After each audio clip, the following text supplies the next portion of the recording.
It has been 1 year since the deadly attack on the U.S. Capitol. Rioters forced their way into the Capitol in an effort to keep Congress from confirming President Biden's election victory.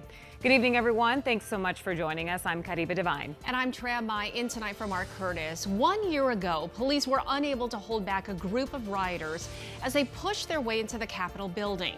In the same building where those rioters broke through, President Biden looked to what comes next.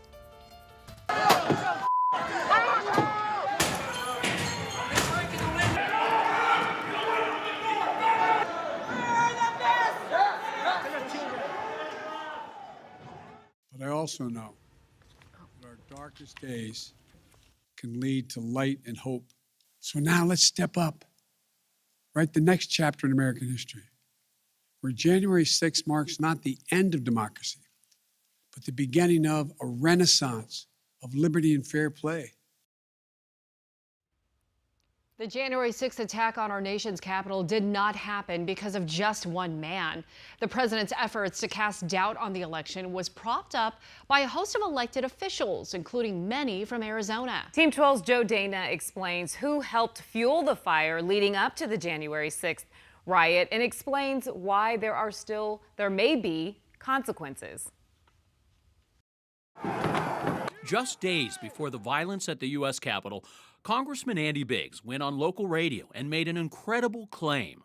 Biggs said he personally spoke with unnamed data scientists who demonstrated to him how tens of thousands of votes were switched on a Maricopa County computer database from Donald Trump to Joe Biden.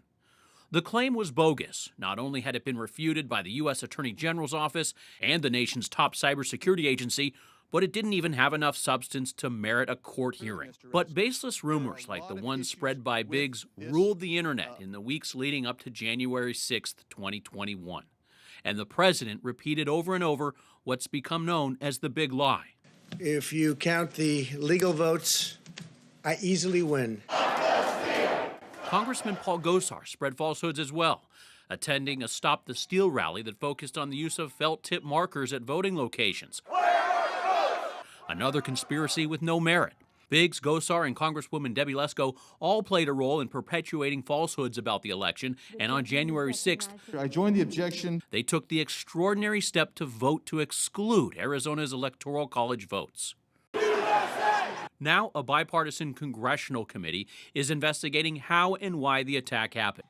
Victory or death! Stop the Steal organizer and convicted felon Ali Alexander has repeatedly said he worked closely with Biggs and Gosar on strategies to overturn the election.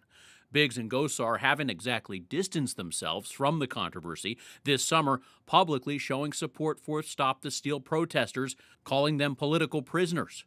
However, Biggs denies in writing he played a role in organizing the event. But Biggs won't answer questions to 12 News. Gosar has also declined to answer our questions. When you steal something, that's not really a win.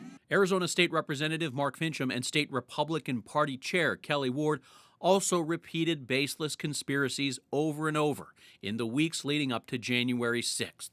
Enter Dominion voting software. Although a host of Arizona leaders spread lies about the election, most of the attention in the congressional investigation is on the former president's closest aides, who they communicated with, and to what extent they were willing to go to try to keep Donald Trump in power. Joe Dana, 12 News.